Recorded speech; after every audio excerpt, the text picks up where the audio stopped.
Welcome back to the Chasing Happiness podcast, an honest podcast about finding happiness, what it really means, and the process of getting there. My name is Crystal, and today I'm going to have a wonderful conversation with Dr. Kevin Payne, and we're going to talk about a number of things because I have all kinds of questions. But before I get into any of the questions, because y'all know I'm super excited, he is an author, a speaker, a podcaster, a teacher, a social psychologist, and the founder of Your Life Lived Well. But Kevin, before we actually get into the nitty gritty of what that is, what you do, and who you are, do you want to introduce yourself to everyone who's listening? Wow, I'll try to live up to that. Thank you for the enthusiasm, Crystal. Yes, you've hit a lot of the high points there. There are probably three quick things that people would want to know about me.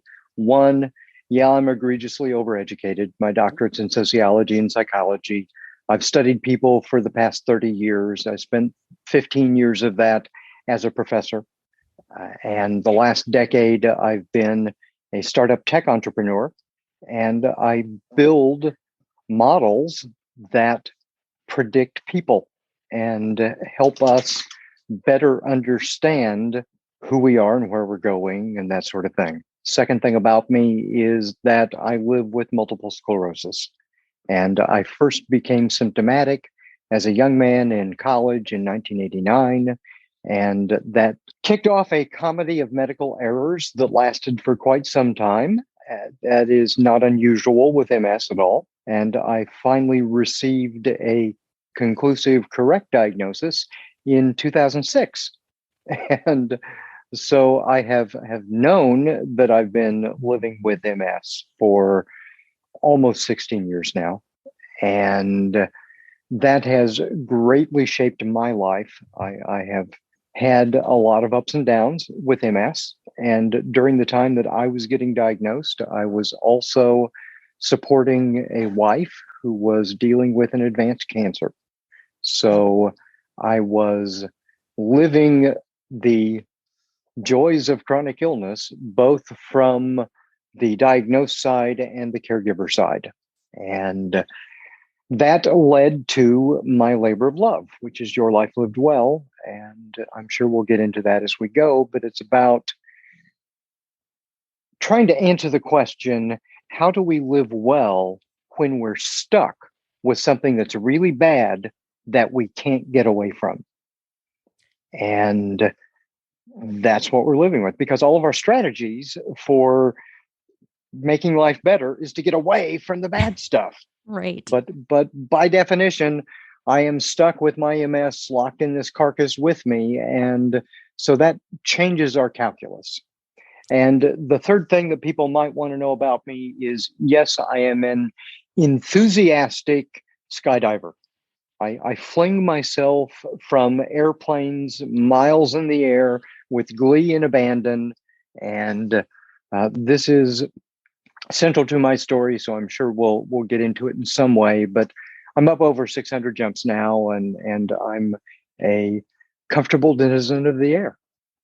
We will totally get into that because I have all kinds of questions because skydiving is something I want to try but haven't tried yet. But let's not start there because then I will off on a tangent and we will never get to the things that I'm sure the listeners want to know. And I want to start with this diagnosis of yours because MS is something here in Canada specifically. We have a really high rate of diagnosis of MS. Mm-hmm. And there's still so much that is not understood about what it is, how it comes to be, how we can treat the symptoms, how we can treat it overall. So you struggled for years to even get your diagnosis. How did you work through, especially back then, like technology is very different now than it was in the 80s and early 90s. How did you eventually get through all of that? Like, what was that process like for you? Stupidity and determination, I guess. So let's wind back to 1989. It's toward the end of the year. And I started having these weird symptoms. I started feeling really tired and for no reason. I started having what are called eye saccades, which are kind of like when your eyeball stutters and it vibrates back and forth real quick. And there's sometimes pain associated with it. And it's just kind of a weird little experience. My balance started going wonky Mhm. on me, and I started having paresthesias, which are phantom feelings that aren't there. And so, in my case, sometimes that was pain. Sometimes it felt like an electric shock, but most of the time it felt like itching. So I was constantly itching all over my body, and you can't scratch it because it's not. There's Right. nothing wrong on the skin. It's damage deep in my neural system, but I didn't know that at that time. So I got down about this. This was weird and it was unexplained, and I got down about it. And flash forward a couple of 3 months, and I finally went to the university physician about this. And I think he fixated on what he expected to hear from a young person in a demanding academic program. And he Sure. focused on the, oh, I'm feeling down about this part of it. And he said, you're depressed. And he referred me to a psychiatrist, and the psychiatrist said, yes, you are majorly depressed, and here are some drugs. And so I'm a young man at this time. What do I know? And I Right. was like, okay. And the drugs didn't work. And so they tried some other drugs, and the drugs didn't work. And they tried some other drugs, and the drugs didn't work. And so, in their medical wisdom, they said, you are treatment resistant, which, of course, is the medical establishment's way of saying, we give up. Right. We have nothing we can do for you.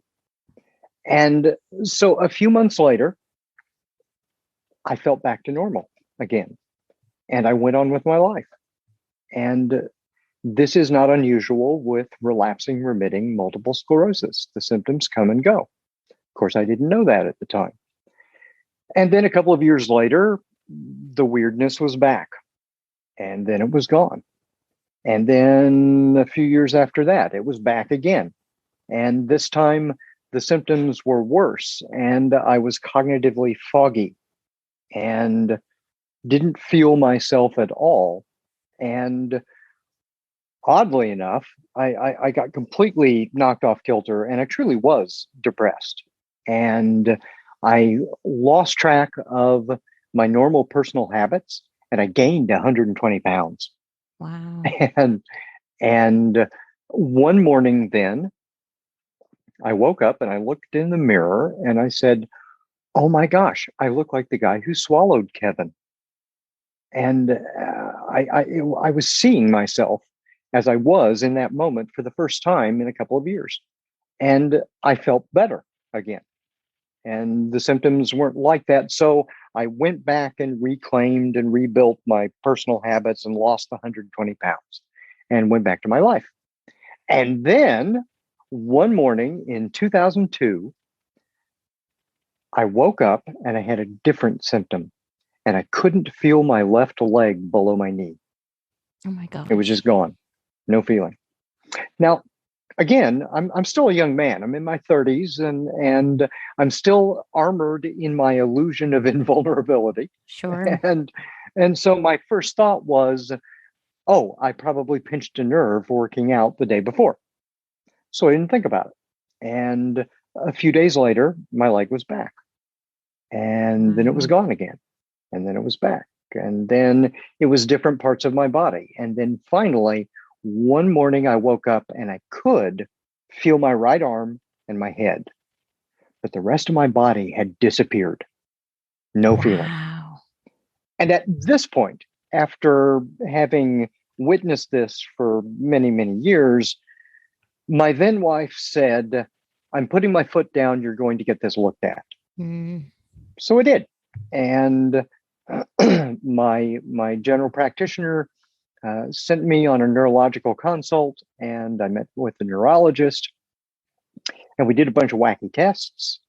And the first thing he said to me is, well, you will be glad to know that it is not multiple sclerosis. Wow. And I was like, whew, dodged a bullet there because that was the biggest, baddest, ickiest possibility that they'd been floating from my symptoms. Sure. And then he said, but we've got this new MRI in the area. And remember, this is the early 2000s.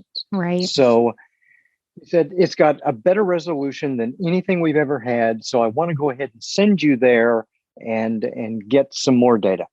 So I'm like, sure.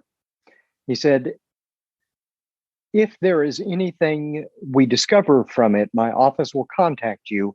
Otherwise, come back in 3 months and we'll regroup and try something else.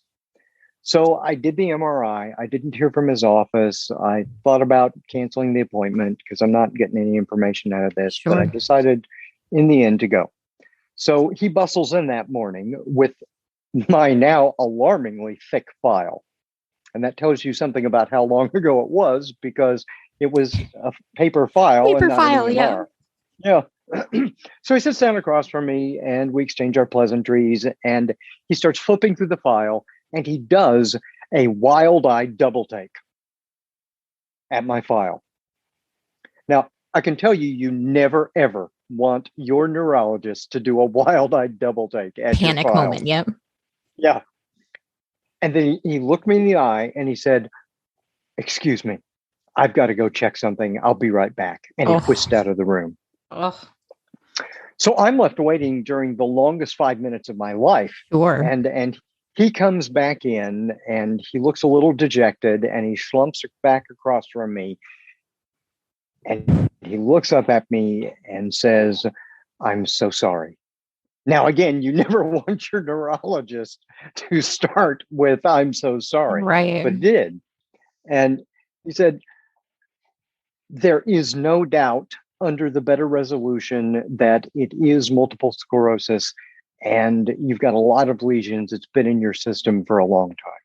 So that was the bottom dropping out of my world moment. Sure. Right? It is a life-changing diagnosis. Suddenly, I am irrevocably a citizen of the world of the sick. Yeah. And that was something. And of course, he explained to me, what my prognosis was and all that. And at the time they said, you should be prepared. You likely will not be walking in 10 years. Wow. And of course, that's, far more than 10 years ago now. But that was a sobering thing. Oh, I'm sure. To be told in your 30s, not only do you have this thing, it's incurable. Oh, and by the way, if in 10 years you're walking, you're going to be like the 1% of the 1%. Like, I can't even fathom what that experience, especially in your 30s, would have been like, because really, speaking as someone who just entered their 40s, you sort of walk through life at this stage with as you said, I'm invincible. Nothing's going to happen to me. I have so much of my life ahead of me. I cannot even fathom how you walked out of that office, let alone moved forward from there. Well, it was on the one hand a challenge, and I was kind of gobsmacked about it. On the other hand, I was relieved because now at this point, I had an explanation that actually seemed to fit my experience. Sure. And once I had that information, now I had a target. Now I knew what I was going to be dealing with. And that meant that I could plan, I could strategize, I could start being proactive rather than reactive. And so all of that was really important. And so, I will always say, even if it's bad information, accurate information is always good, because it's about our agency. It's about finding our agency in what we're doing. And if we don't know what's happening, then we're stuck being reactive. Yes. Well, so that was good. And I would think, especially struggling for as many years as you did, like, I just want to remind everyone who's listening, This is like before the internet, before we could hop on Google and just like ask what was going on, right? Like you actually Oh back in the yeah, day. and Dr. Google is its own set of problems. Exactly. Like it was a totally different world. So like for people who are listening now who maybe weren't, experiencing the world back in the 80s and early 90s, like you had to walk into a library and get a book. Like that's how things worked. It wasn't like open your phone and suddenly all the answers are there. So, And I love books. I have more than 4,000 books in my personal library. So, now books I'm are my obsessed. friends. Listen, anyone who listens to this podcast knows I'm a book person. So suddenly, absolutely, even just more in love with you as a human being now, because I want to have the Beauty and the Beast library. I don't want the fairy tale. I just want the freaking library that she had. Amen, sister. I'm totally 100% with you on that. I do want to ask you though, because I know people who do have MS, I know stress is a really big thing. You have to monitor your stress in order to sort of be ahead of your symptoms. And you have to be very self-aware of your own energy, your sleep habits, your everything. How long did it take you to sort of find your rhythm once you had this diagnosis? Yeah, so this is a huge topic, and it's one of my pet peeves. And so, yes, you are looking at somebody who you have MS, and the first thing they tell you is avoid stress. Okay. And so what do?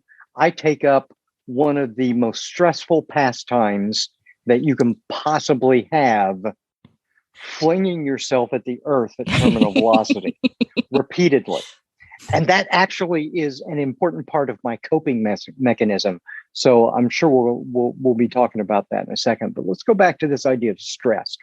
I want to smack every well-meaning medical professional that tells us to avoid stress, because life is stressful. We cannot avoid stress. Right. And we have this misunderstanding. And even medical professionals misunderstand what stress actually is and what it's doing. Because you have to realize that your typical medical professional only has 2 or 3 or 4 hours through all of their education about stress. That's it. That's because they've got a gazillion other things they need to learn. Right. So there's a massive misunderstanding here. So if we go back to the origins of medical stress and how we understand it. So now we're back in the 1920s, and we're about 100 years ago. And in the first article that defined medical stress, he also defined 2 other terms: eustress and distress. And eustress, EU stress, which EU is, that epsilon is the Greek prefix for good. So this is good stress. And distress is bad stress. All right. So when Cannon is defining the acute stress response, and this is foundational to the way we see medicine and so many other areas today. Sure. What he's doing is he's looking at how does your body respond to challenge? How does our brain respond to perceived challenge? Now, this is important because we all think we know what the fear response is. We think we know. Yeah, it's like my heart races, my respiration becomes faster and more shallow. I start sweating. My blood pressure rises. My capillaries, constrict, right. and all of those are responses to an immediate, acute, urgent physical threat in our environment. Okay. Now that's a great reaction to have if it's a saber-toothed tiger rustling in the underbrush. Right. But it is not a reaction that is necessarily helpful for most of the challenges that we face today. Right. So that's the first thing we have to understand. We have to understand that this is about challenge. And what that means is that same physiological and cognitive and emotional response that our primal brain triggers. Okay, it's sometimes called an amygdala hijacking, which I love. And that is triggered when we feel like we are faced with a demand in front of us where the outcome is uncertain and we know we are going to have to deliver at a high level. And that is the same response that we have. And one way we frame it, we characterize it as fear. But we take that same response and we frame it as excitement. We frame it as excitement when we are just getting to know somebody that we are interested in. We frame it as excitement when we are about to walk into an important meeting that we feel prepared for. We frame it as excitement when we are challenged in a way that allows us to demonstrate our capacity and our agency in the world, right? And that gives us what we call flow experiences, which is, being in the zone, being, in this really cool place where we're functioning and the world seems to slow down and our reflexes seem to get faster and our perception seems to expand. Right. And so what I'm saying is, if you tell people to avoid stress, you are telling them to avoid the edge. And the edge is the limits of the capacity that we can deliver right now. And what that means is, yeah, you're pulling us back from the potential of failing. But if you don't have the potential of failing, you never trigger growth. Right. And you never have these wonderful, beautiful, miraculous flow experiences that we all treasure. Right. So it's not about avoiding stress. It's about learning how to reframe stress. And it's about understanding that this fear response that we so often frame it as is a choice. Because now it's a choice that's normally being made by our basal brains. And so it's a choice that is happening before our higher cognition is engaged. Right. So what we have to understand is that this fear response is not fight or flight. Okay? That's a little tiny version of it. There's a lot more going on there. It's really freeze, front, flight, fight, fawn, flock, fright, faint. Okay? I know there's a lot there that I just said. And I call it the F it response because what it is in a nutshell is it's always about us trying to get distant from this potentially negative bad thing that we fear, that we don't understand, that we think may be harmful or painful. Right. But again, what did I just say earlier on? I said most of the challenges we face now are not the kind of challenge that response allows us to deal with. Right. Those are acute, emergent threats that it allows us to deal with.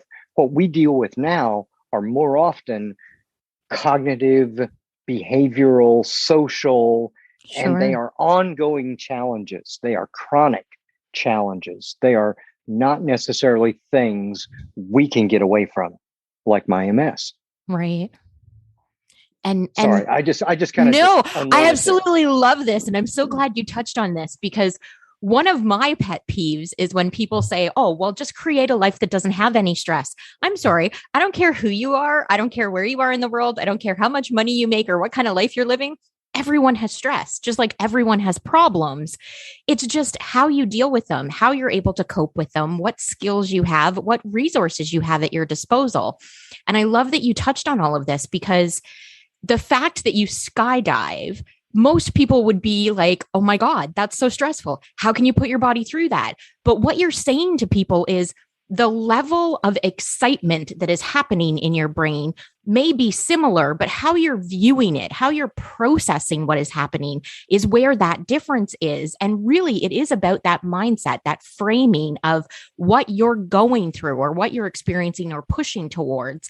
And I love that because one, it opens the door for us to talk about your skydiving, but two, it gives people who are listening to this podcast the ability to sit down and think, okay, the thing that's right in front of me that I am afraid of, that's stressing me out, that I'm worried about, is it really fear or is there something else going on here? And that's the question people should be asking themselves. Yeah, and let me throw another idea in here to kind of muddy things up a little bit more, and that is, so first of all, there is no thing in the world that is inherently fearful or joyful or meaningful or whatever. Those are all judgments that we make about that thing, about that experience, about that person, about that relationship, whatever it is. Those are all judgments that we make. And people say, oh, don't judge. Well, again, okay, this is another thing. If we did not judge, we would never move. We would be inert lumps on the couch and we would never move. The important thing to understand is you have many, many, many different independent brain systems that are making lots of different judgments. And judgments are all about moving us in particular directions. And what's important is not that you don't judge.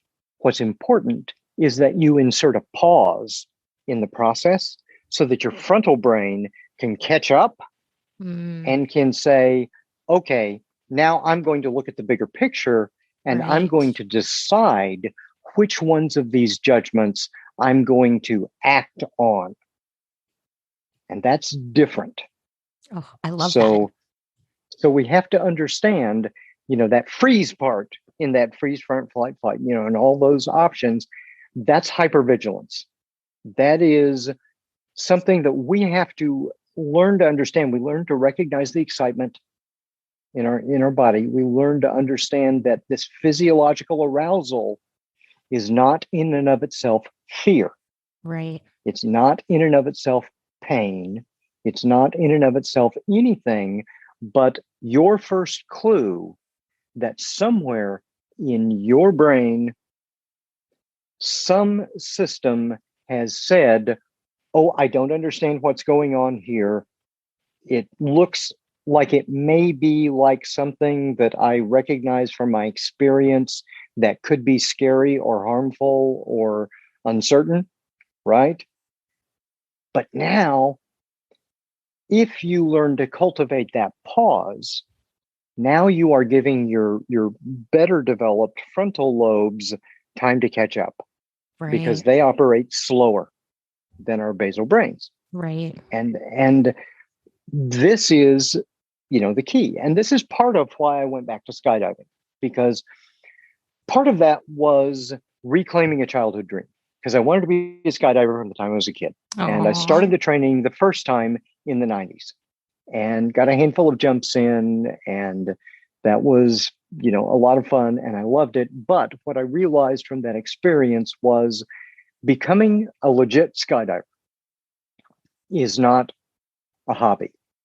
It's not a pastime.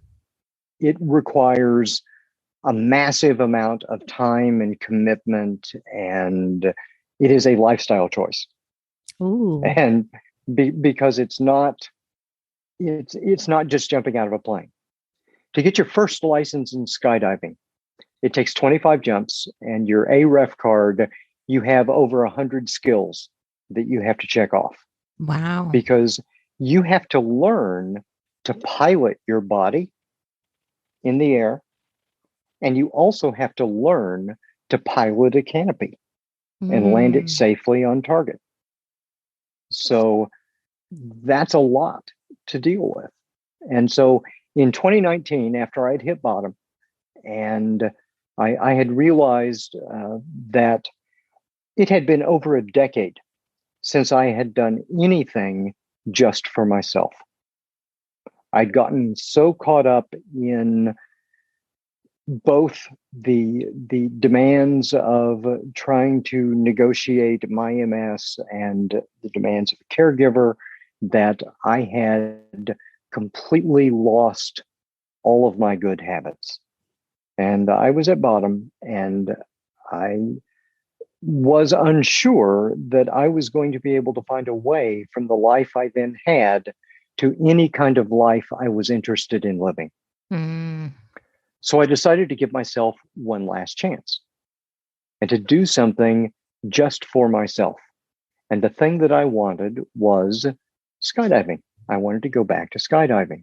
And I did it not just to reclaim that childhood dream, but also because the thing that I had come to fear most in the entire world was my own body.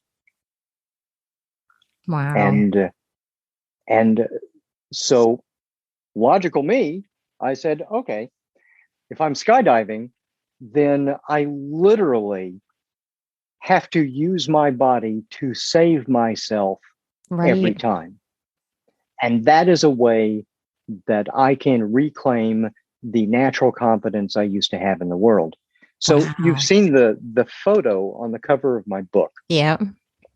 It took us 8 jumps over 6 weeks to get this Oh my exact photo, gosh. because this photo not only tells the story of the book, it tells the story of everything I do. And so I wanted, the beautiful sun on the horizon, the clouds, and all of that. But think about this. I am at 5,000 feet when this picture is taken, and I'm headed to the earth at 120 miles an hour. Okay, so what that means is when this instant in time was frozen, I had 27 seconds left to live. Wow. If I do nothing at this point, my life will unequivocally end in 27 seconds. So what am I doing? I've got my hands up to my forehead like this, and I'm about to sweep them out in a broad gesture. And what does that mean? That's a gesture that every skydiver in the world will recognize.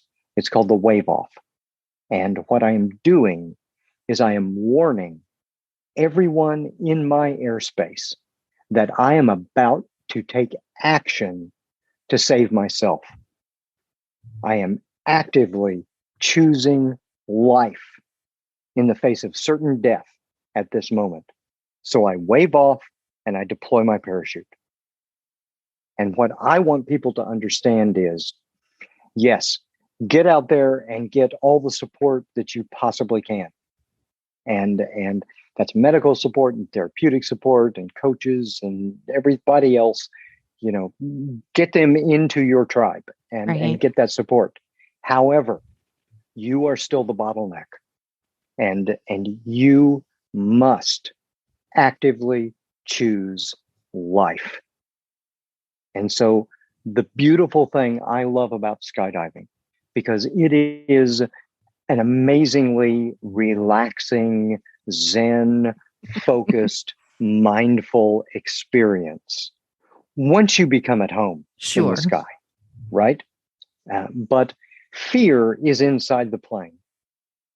When they open that door for the first time, your eyes get really big and the wind is swishing through the plane. And you're like, oh my gosh, that is a really long way down, because generally we're about 14,000 feet when we jump out. And fear is on the inside. But once you pass through that door, once you make that decision, there is joy. There is joy at that edge. And that edge is one of the two ways humans learn. We learn when we are at our edge. And that is growth learning. And that's the trigger. But that's not where the actual learning and consolidation happens.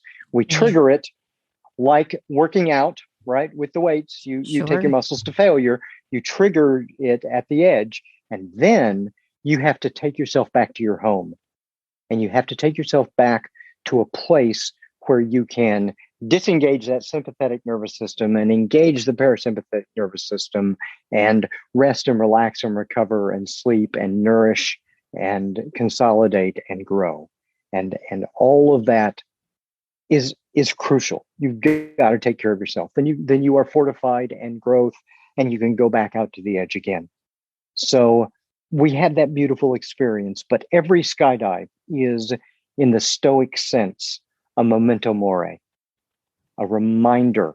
And the ancient Roman philosophers, the Stoics, a memento mori is a reminder that we are always in the presence of death, that life is fleeting, that life is precious, that each moment will not pass our way again. And so, in the edge of death, I choose life every time. And so in 2019, I went back. I got my A license, my B license, logged about 140 jumps. In 2020, I set myself a bigger goal. And I said, I'm going to become a legit skydiver. And what that means is passing 500 jumps, because 500 jumps is where you're eligible for all the licensing in the sport. You're eligible for professional ratings so that you can get jobs in the sport, that sort of thing. So I got my coach rating along the way. What that meant then in 2020 is if I were going to do that, I was going to have to jump a little better than one jump a day on average for the entire year. Wow. So in 2020, I logged 370 jumps, which for a middle-aged guy with a degenerative neurological condition is a pretty good clip. And what that means is every day, on average, I was tripping my acute stress response and choosing life and managing it and taking myself back to my home and recovering and learning to do it again. So I was learning to make that fear, to make that edge my friend, and to develop my sense of competence and agency in the world, even though I lived with a body and a brain that had repeatedly betrayed me for many years. And so, yeah, skydiving is a crucial part of my self-care. Now, I also meditate religiously and, diet and exercise and mindfulness and lots of other cognitive and behavioral stuff going on. So skydiving saved my life, and my science saved my life. And that's not an overstatement. I love this. And I love the metaphor that it is, because I don't think there could possibly be in my brain right now any better way to describe every single day of our lives. You literally have the choice. You are hurtling towards death, whether you want it or not, right? Every single one of us is. We don't know when the last moment is going to be. You have the choice. You have that 27 seconds. You are the one that is solely responsible. And if you aren't willing to do anything, that's a choice. Maybe not a good one, but still a choice. I absolutely you have blown my mind with this. I'm going to be obsessed with this thought process for days.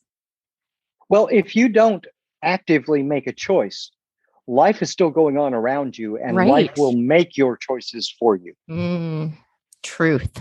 Oh my gosh. I think people who are listening to this podcast are probably like going back and listening to that again, because this is just so good. I do want to ask you a couple of questions, though, because we are running out of time. So you have this book, you have created Your Life Lived Well. Do you want to explain to people how that happened and what exactly that is? Because I think most of us have an idea of what a well-lived life is, but I think what we think it is and what it actually is are two very different things a lot of the time. Yeah, that's really the case. So to condense it down here, one of the questions that as a researcher I have focused on since the 90s was this: why do some people succeed or fail under difficult circumstances? Mm-hmm.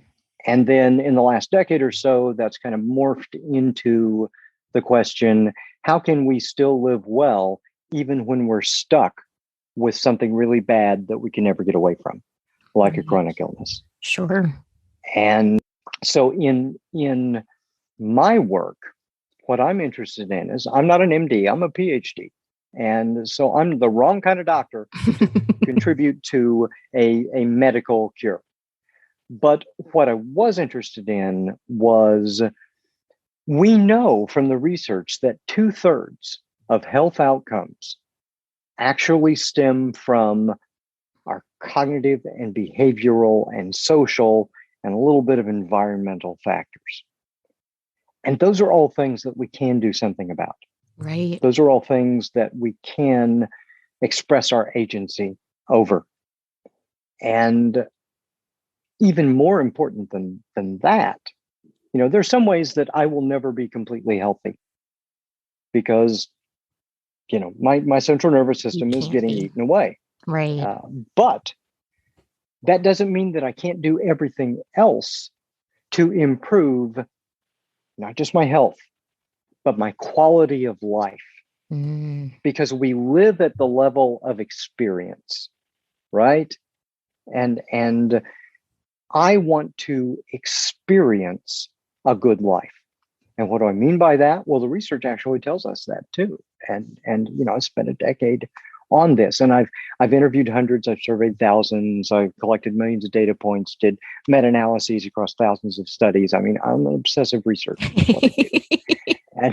And what they tell us is if you want to live a good life, then you have to collect experiences that provide you 6 values. Do you feel happy, satisfied, functional, engaged, meaningful, and secure? You don't need all those at the same time. You don't need them in any particular order. You need to revisit those regularly. And so what I'm interested in is providing the social and behavioral and cognitive tools that will help you gather those kinds of experiences for your life. And what's really important here is this is not a system. This is not a, whatever. I'm not a guru. Okay. I don't believe in that stuff. That stuff really actually kind of bugs me. What I can do is I can tell you there are 150 different ways to change a behavior, for example. All of them will work for someone. Only some of them will work for you. Right. And the ones that work for you right now won't work for you in 6 months or 6 years. So what I'm interested in doing is giving you the tools that you can use in your own life to make the decisions that are going to make the most sense for you. I love because that. Again, it's all about you, and it's all about your life lived well. And it's all about you choosing life, not just once, but continuing to choose life and being resilient and continuing to choose life even when things are looking pretty awful. I love this. And I love that you touched on the fact that what works for you now might not in 6 months, because I think what often happens, especially when I'm talking to my clients, is they will say, but this has worked. Meditation worked for me for 6 years. And then the pandemic hit. Well, let's be frank. The world changed. Lots of things happened. It is understandable that the coping mechanism you had stopped working. We need to find different ones because as we grow and change, as the world evolves around us, we have to adapt to those things. And the same things may not work all the time. Exactly. Humans are always learning. And another word for learning is adaptation. We are always adapting physically. We are always adapting cognitively, emotionally, behaviorally. Our relationships are always adapting. Life is flux. And once we get to, we can have this treasured goal and that we have always wanted to get to. And once we get there, well, we're going to find out eventually that it was cool, but it's not all that and a bag of chips. And we find that we're getting a little bored or we're getting a little dissatisfied, and that's good because satisfied is a way station. We need to have those satisfying periods because they give us the opportunity to rest and relax and recover and be at home, right? But we can't live there because we would die. We would spend the rest of our lives sitting on the couch with a bag of chips. Right. Watching Netflix. And that's not what we want to do with all of our lives. Oh, I absolutely love this conversation.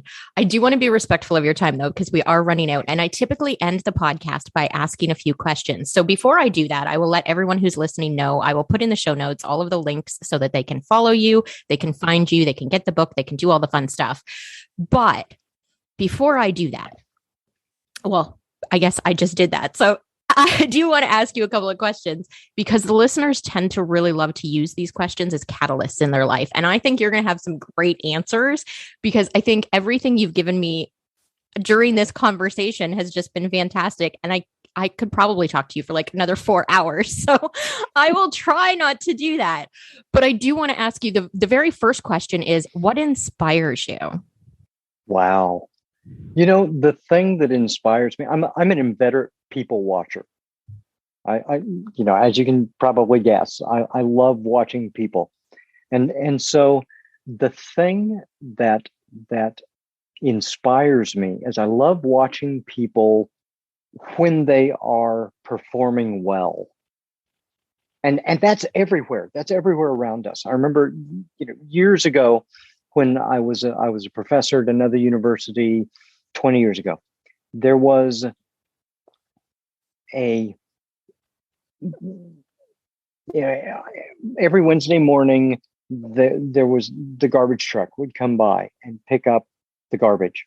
And I would stand in the big picture window at the house and look down onto the street. And there was a man who, he was probably in his 50s at the time.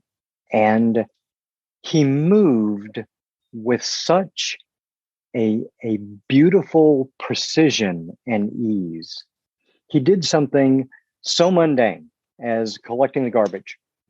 And he did it in a way that was so practiced and so beautiful to watch. And I know that his peers thought that too, because there would always be someone new there with him that he was training Aww.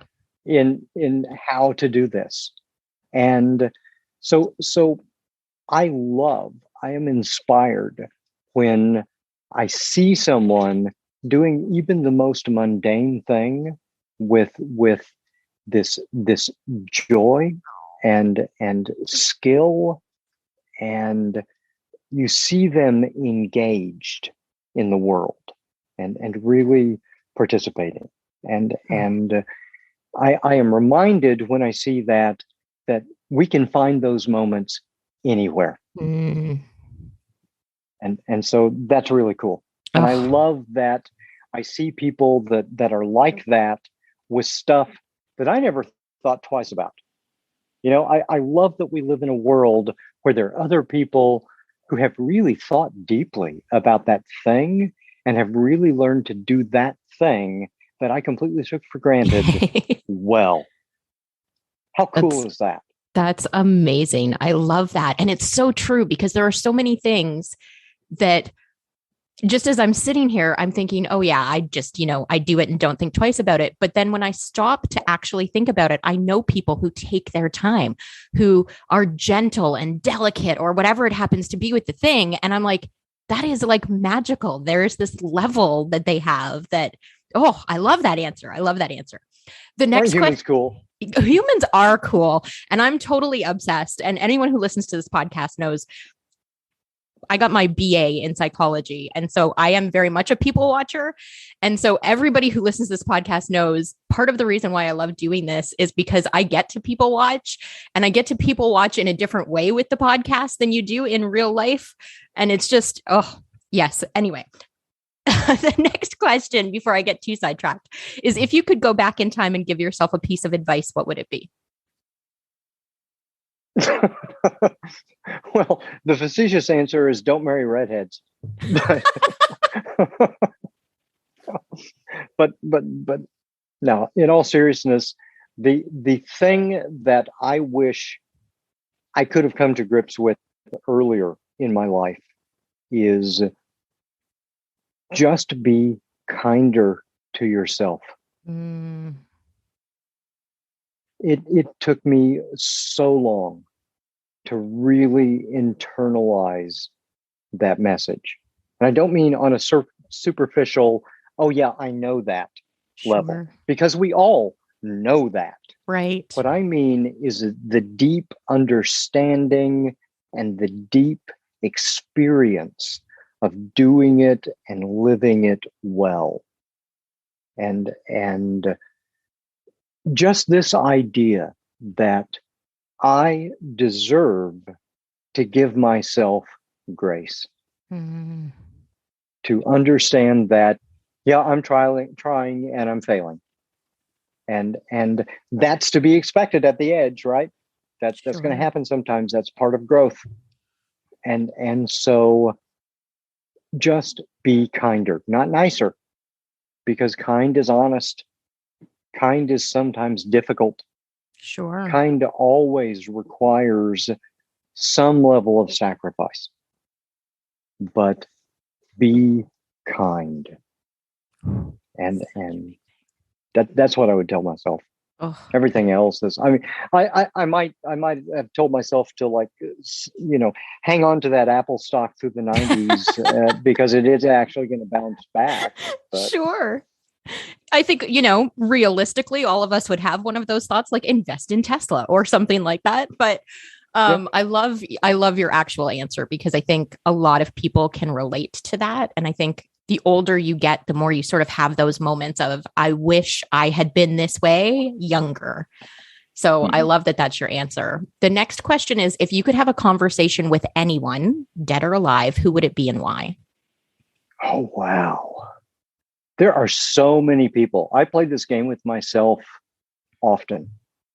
Um, Here's one person. I mean, just literally one out of a list.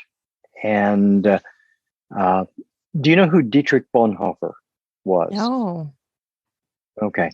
So Dietrich Bonhoeffer was a minister, and he was German, and he wrote his letters and papers from prison, and a couple of other books, and so he's a German theologian, and during the 30s, he was in the United States, young man, studying at Union Theological Seminary when Hitler came to power. Wow. And he decided that it was his responsibility. So he's safe in the United States right now.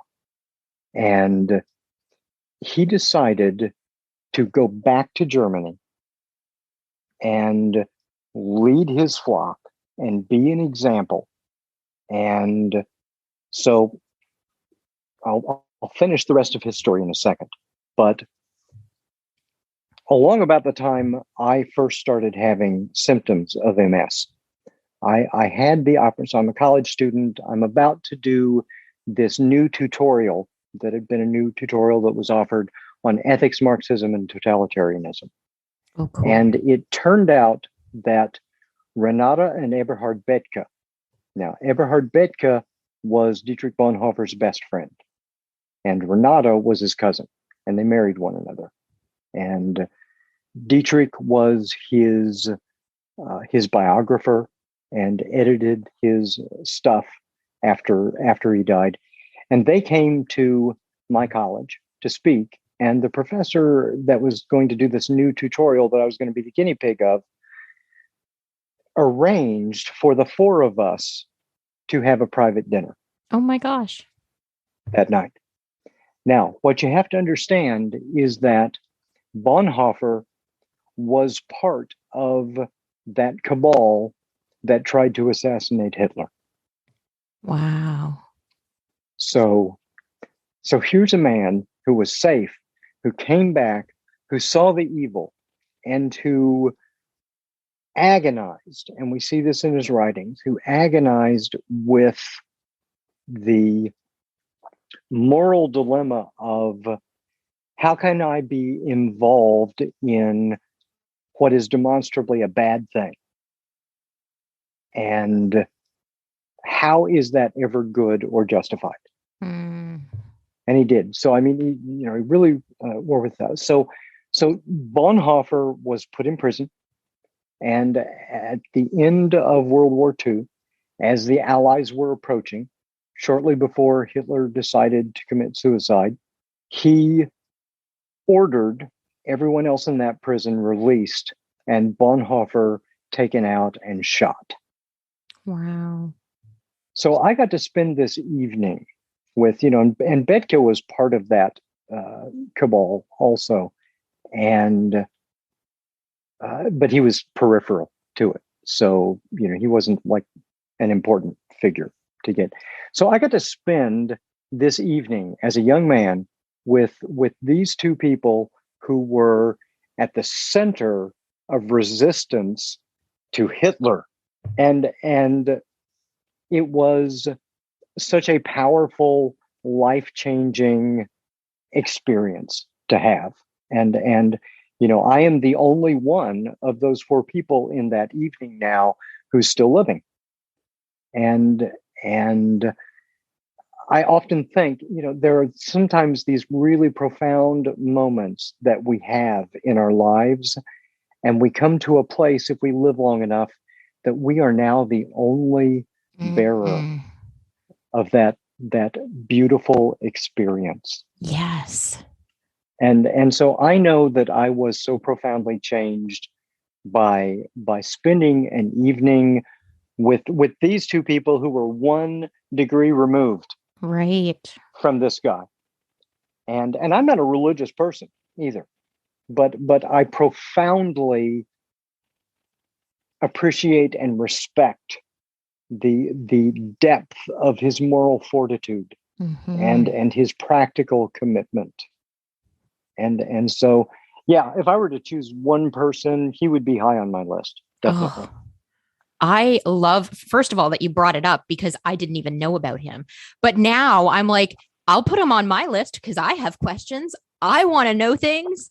I love this. And just the experience that you talked about, I think, my mind is blown right now because I think we do often when we have those moments, we can appreciate them in the moment, but it's not until much later, as you said, when you realize I am the only one left that has ever experienced this. I am the only one with these stories.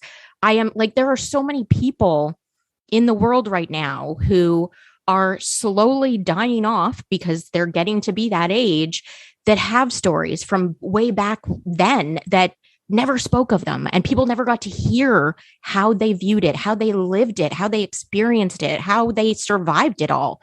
And we're losing some of that too, which I think is so transformational for us as humans.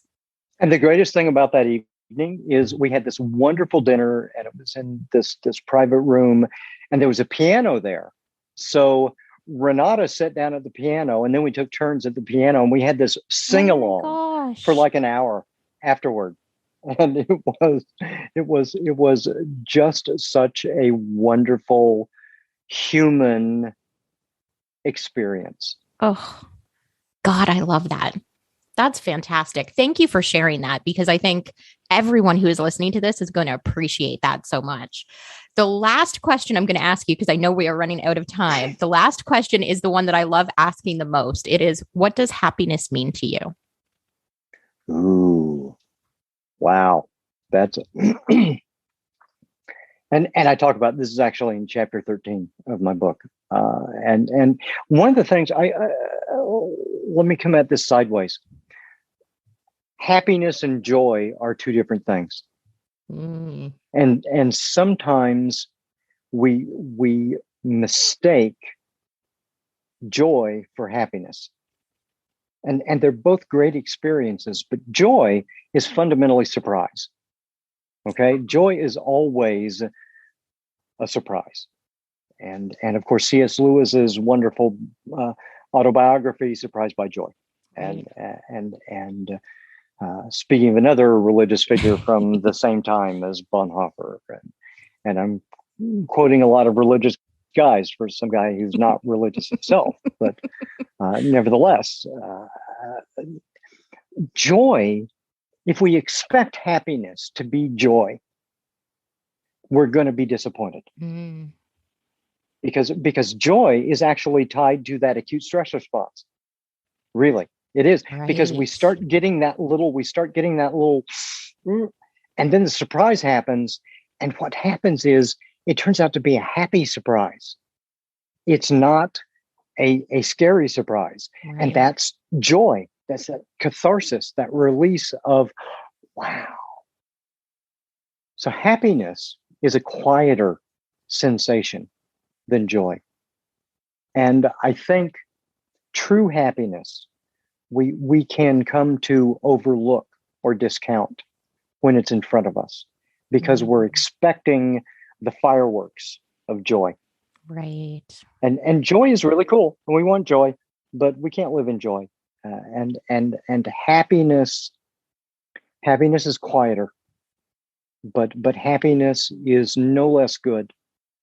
And happiness can't be there all the time because we understand the world in relief, and we really have to have the negative experiences to enjoy and appreciate fully the positive experiences. Right. So, I guess I would say, how do I define happiness? Happiness is that quieter, pleasing, not joyful, but satisfying, warm emotion that we just kind of want to hang out in and savor, and don't try to hang on to it. It's like a skittish little puppy. Enjoy it while it's there, appreciate it while it's there, and then let it go because it will come back around. I love that. This has been, I have to tell you, probably the best conversation I've had in ages. I absolutely adore you. Thank you so much for joining me today. I know I have kept you over the time that I told you I would keep you, but this has been fabulous. I cannot thank you enough. I have truly enjoyed it, Crystal, and I thank you so much for what you're doing with your podcast. I do appreciate it. Oh, thank you so much. And thank you for everyone who is listening. I will post, as I said, in the show notes, all of the things, social media, websites, all the fun stuff so that you can get in touch. You can follow, you can see what Kevin is up to. Maybe you can skydive too, whatever works for you. Come on out, hit me up. I hope you guys have enjoyed this conversation as much as I have. I appreciate that you keep coming back week after week to the podcast. 6 years into this thing, and I still can't believe that I get to do this. So thank you so much. I hope you all have an amazing and wonderful week. And I thank you for listening since we went super long today. I cannot thank you enough, Kevin. I cannot thank the listeners enough. This has been fabulous. And I hope everybody has a wonderful week. We will chat with you next week. Bye for now.